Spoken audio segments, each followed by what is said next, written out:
कैसे हैं आप सब? आई होप सभी ठीक होंगे और आपकी पढ़ाई भी अच्छी चल रही होगी। आज की इस वीडियो में हम 10वीं के अति महत्वपूर्ण वैकल्पिक क्वेश्चन बताएंगे, जिनको आपको भली-भांति पढ़ना है। मैक्सिमम विकल्प इन्हीं में से आएंगे। जैसे पहला क्वेश्चन है, रीतिकाल की सीमा मानी गई है, तो इसका सही आंसर क्या है? सन 1643 से 1843 तक। 1643 से 1843 तक। ठीक है, इसके पास हम अगला क्वेश्चन देखते हैं। अगला क्वेश्चन है, रीतिकाल के काव्य का मुख्य विषय है, तो रीतिकाल का मुख्य विषय क्या है? श्रृंगार वर्णन। अगला है, बिहारी किस काव्य धारा के कवि हैं? ठीक है, तो बिहारी रीति सिद्ध काव्य धारा के कवि हैं। अगला क्वेश्चन है, रीतिबद्ध काव्य धारा के कवि हैं, तो कौन है रीतिबद्ध के? केशव दास। प्रगतिवाद के कवि माना जाते हैं, प्रगतिवाद के कवि कौन माने जाते हैं? रामधारी सिंह दिनकर। अगला है, प्रयोगवादी कवियों का विशेष ध्यान रहा, तो काय पर रहा? प्रगतिशीलता पर। अगला है, प्रयोगवाद के जनक माने जाते हैं, तो कौन माने जाते हैं? अग्नि। अगला है, प्रगतिवाद काव्य का मूल स्वर है, तो क्या है? शोषण के प्रति विद्रोह है। अगला है, नई कविता के कवि कौन हैं, तो कौन है? गिरिजा कुमार माथुर। प्रयोगवाद के कवि हैं, तो कौन है? भवानी प्रसाद मिश्र। इसके पश्चात हम अगला क्वेश्चन देखते हैं। उद्धव ने गोपियों को क्या संदेश दिया? तो योग का संदेश दिया। गोपियों का मन चुरा ले गए, तो गोपियों का मन कौन चुरा ले गए?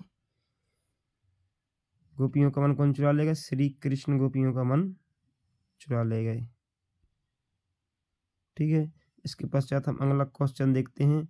उद्धव किसके मित्र थे? ठीक है, तो उद्धव श्री कृष्ण के मित्र थे, श्री कृष्ण। अगला है, सीता के विवाह की स्वयंवर में शर्त रखी गई थी, तो क्या शर्त रखी गई थी? शिव धनुष तोड़ने की। ठीक है, इसके पश्चात अगला है, शिव धनुष के टूटने पर कौन क्रोधित हो गए? ठीक है, तो कौन हो गए थे क्रोधित? परशुराम।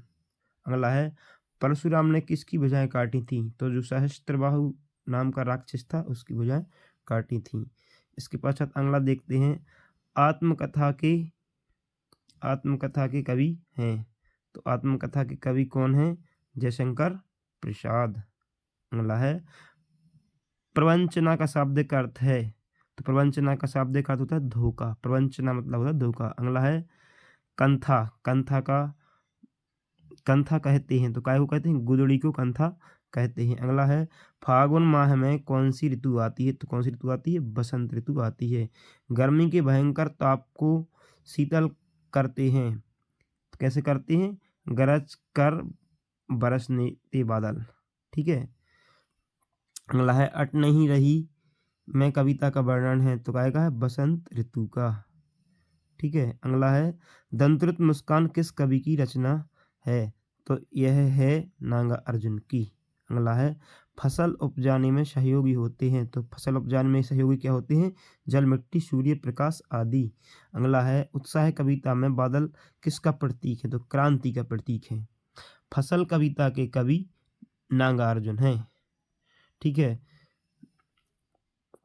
इसके पास अगला क्वेश्चन है, मुख्य गायक की आवाज में अपनी गूंज मिलाने वाला कहलाता है, तो कौन कहलाता है? संगतकार। अगला है, मुख्य गायक का छोटा भाई या रिश्तेदार होता है, वह होता है कौन? संगतकार।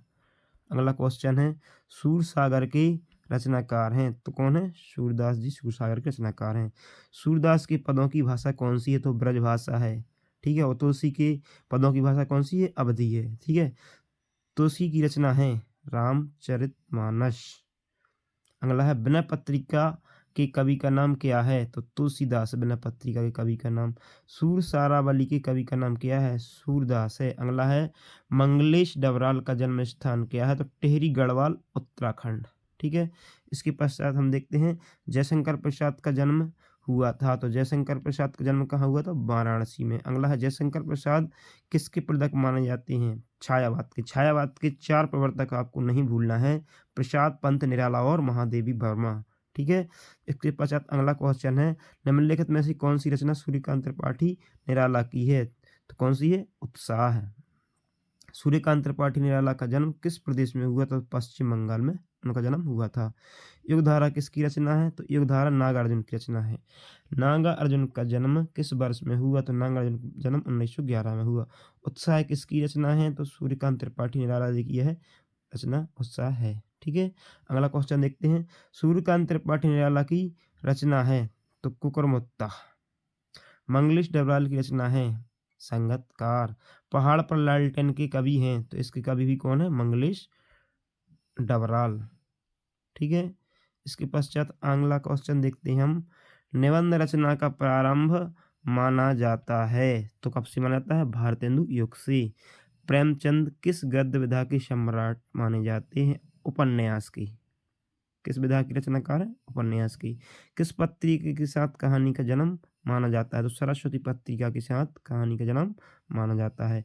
एकांकी में कितने अंक होते हैं? एकांकी में 1 अंक होता है। हिंदी की प्रथम कहानी मानी जाती है तो इंदुमती को हिंदी साहित्य की प्रथम कहानी मानी जाती है। हिंदी में नाटक सम्राट किसी माना जाता है? तो हिंदी में नाटक सम्राट है जो जयशंकर प्रसाद को माना जाता है। अगला है, सरस्वती के प्रसिद्ध संपादक कौन रहे? तो सरस्वती के प्रसिद्ध संपादक महावीर प्रसाद द्विवेदी रहे। यदि गद्य कवियों की कसौटी है तो गद्य की कसौटी निबंध है। प्रसिद्ध कहानीकार हैं तो प्रसिद्ध कहानीकार कौन है? प्रेमचंद। कहानी के तत्व होते हैं, कहानी के 6 तत्व होते हैं। इसके पश्चात हम अगला क्वेश्चन देखते हैं, नेताजी की मूर्ति पर लगा नेताजी की मूर्ति पर चश्मा कौन लगाता था? तो कौन लगाता था? कैप्टन चश्मे वाला। शहर के चौराहे पर नेताजी सुभाष चंद्र बोस की प्रतिमा लगवा दी गई। किसके द्वारा लगवा दी गई थी? तो यह प्रशासनिक अधिकारियों द्वारा। बाल गोविंद भगत किसे मानते थे? तो कबीर को वह साहब मानते थे। बाल गोविंद भगत गाते समय क्या बजाते थे? तो खंजड़ी बजाते थे।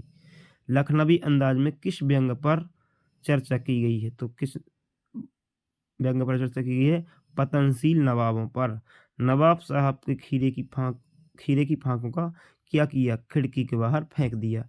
नेताजी की मूर्ति पर सरकंडे का चश्मा किसने लगाया था? किसी बच्चे ने। बाल गोविंद भगत क्या गाते थे? तो बाल गोविंद भगत क्या काम करते? तो खेती बाड़ी का काम करते थे। लेखिका मन्नू भंडारी की साहित्यिक रुचि को विस्तार दिया तो किसने दिया? तो उनकी रुचि को विस्तार दिया है नंबर को खा, प्राध्यापिका शीला अग्रवाल ने। ठीक है। इसके पश्चात लेखिका मन्नू भंडारी के पिता का स्वभाव कैसा था? तो क्रोधी तथा शक्की। अगला है, लेखक यशपाल ने रेलगाड़ी का किस क्लास का टिकट लिया? तो 2nd क्लास का लिया था। मन्नू भंडारी का छात्र छात्राओं पर प्रभाव देखकर पिता ने क्या अनुभव किया? गर्व किया। काशी किसकी पाठशाला है? काशी संस्कृति की पाठशाला है। बिस्मिल्लाह खां का जन्म हुआ था डुमराव गांव में। प्रकाश की आवश्यकता तथा भूख ने किसका आविष्कार किया? तो आग का आविष्कार किया। संस्कृति का संबंध होता है मानव कल्याण से। ठीक है। इसके पश्चात सूरज कब निकलेगा के लेखक हैं तो कौन है? सोम प्रकाश जी। निम्नलिखित में राम वृक्ष बेनीपुरी की रचना है तो गेहूं और गुलाब। छोटू उस्ताद किसकी रचना है? तो यह सोम प्रकाश जी की रचना है। फूलों का कुर्ता की रचनाकार कौन है? तो यह है यशपाल। नौबत खाने में इबादत के लेखक हैं तो यह कौन है? यतीन्द्र मिश्र। मन्नू भंडारी की कौन सी रचना है? तो उनकी रचना है आपका बंटी।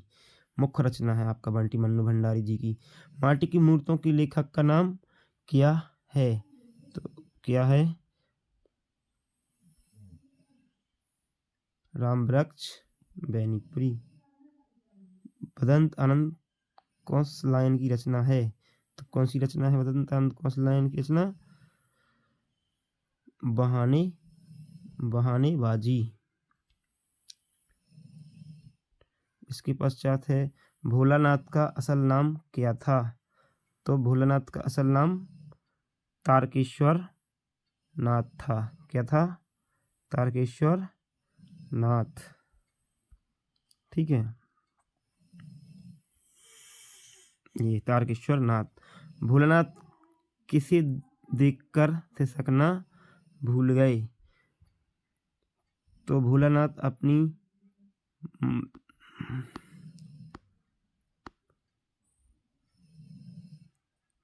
खा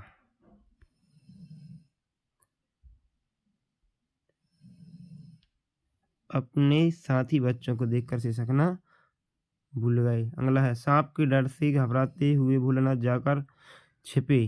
तो तीसरा का कहाँ छिपे? पिता की गोद में, घर के कोने में, माँ के आंचल में। तो कहाँ छिपे? माँ के आंचल में।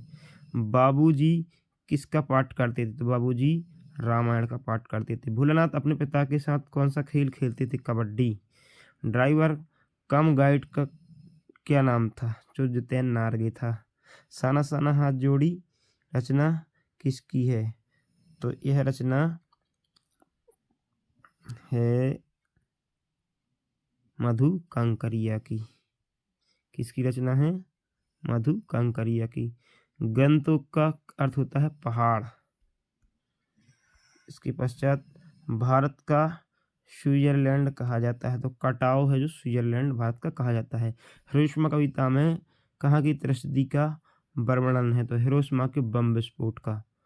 अग्नि ने हिरोशिमा कविता कहाँ बैठकर लिखी थी? तो रेलगाड़ी में बैठकर लिखी थी। मैं क्यों लिखता हूँ के लेखक के रचनाकार कौन है? तो अग्नि है जो वह मैं क्यों लिखता हूँ के रचनाकार हैं। अगला है लेखक को हिरोशिमा कविता लिखने की प्रेरणा किससे मिली? पत्थर पर उभरी मानव छाया को देखकर। ठीक है, इसके पश्चात देखते हैं विद्यालय में कौन सी संधि है? तो विद्यालय में स्वर संधि है। वाच्य कितने प्रकार के होते हैं? 3 प्रकार के होते हैं। अगला है जिन वाक्यों में 2 कर्म होते हैं उनकी क्रिया क्या कहलाती है? उनकी क्रिया क्या कहलाती है? दुकर्मक कहलाती है। इसके पश्चात है निम्नलिखित में से किस में कालवाचक क्रिया विशेषण है? तो इसमें कौन सी है? श्याम कल जाएगा, इसमें कालवाचक विशेषण होगा। अगला है शब्द गुण कितने प्रकार के होते हैं? तो शब्द गुण कितने प्रकार के होते हैं? 3 प्रकार के। इसके पास अगला हवा से बातें करने का क्या अर्थ है? तो इसका क्या अर्थ होता है? तीव्र गति से चलना। अगला है दूध और पानी का क्या अर्थ होता है? सही न्याय करना। एक से अधिक अर्थ देने वाले शब्द कहलाते हैं।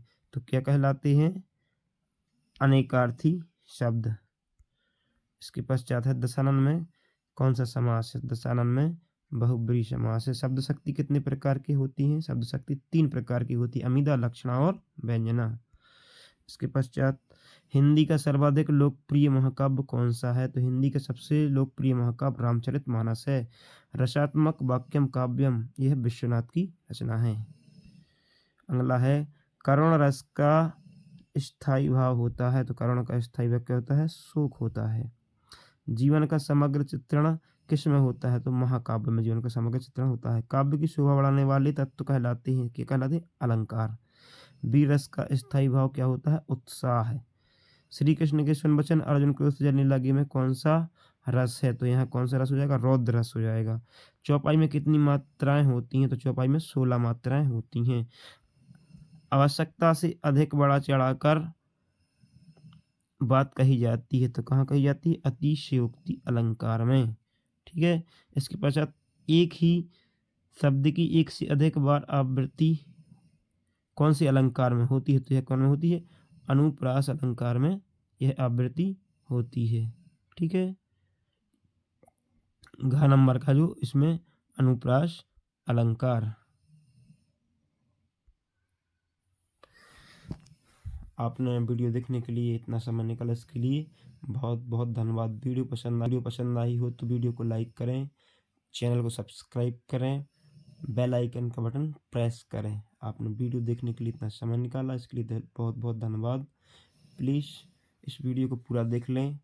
आई होप अधिक से अधिक वैकल्पिक क्वेश्चन, इन्हीं क्वेश्चनों में से आपकी होने वाली परीक्षा सोमवार को 5 फरवरी को हिंदी के पेपर में संभावित क्वेश्चन इन्हीं में से आएंगे।